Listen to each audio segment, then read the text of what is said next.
কথাগুলো আমি ভারতীয় করার পর শেষে আপনাদের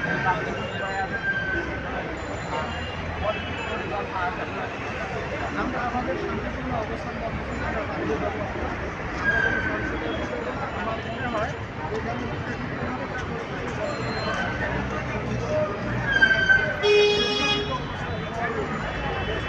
এইভাবে বিভিন্ন আন্দোলন করবে বলে সরকারের এখানে প্রশ্ন দিতে হবে এটা করার জন্য। কারণ এই যে এনটিআরসি সেটার একটা আওয়ামী সরকার এখনও আছে।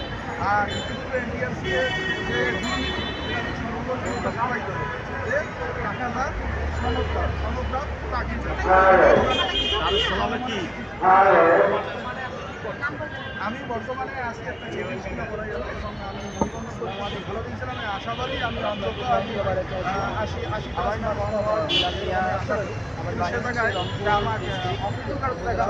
আমার কথা হচ্ছে আমরা 18তম পরীক্ষা দিয়েছিলাম। লিখিত রেজাল্টের মাধ্যমে আমরা সঠিক ফলাফল পাইনি।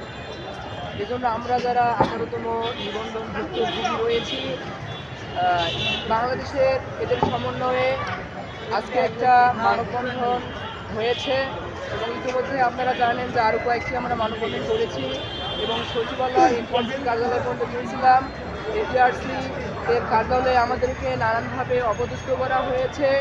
আমরা এদেশের মানুষ, আমরা ছাত্রী ভাই বোনরা মিলে সেখানে গিয়েছিলাম আমাদের ন্যায্য অধিকার ফিরে পাওয়ার জন্য।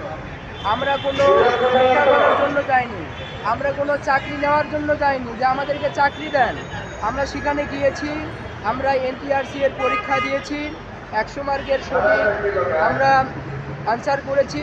আমরা আশাবাদী ছিলাম, আমাদের কনফিডেন্স ছিল, আমাদের আত্মবিশ্বাস ছিল যে আমরা অন্ততপক্ষে পাস করব। চাকরি হোক না হোক আমরা লিখিত পরীক্ষা সেখানে পাস করব। কিন্তু আমরা দেখেছি তারা 40 থেকে 45 মার্কের উত্তর দিয়েছে, তারা পাস করেছে, কিন্তু আমরা পাস করতে পারি নাই।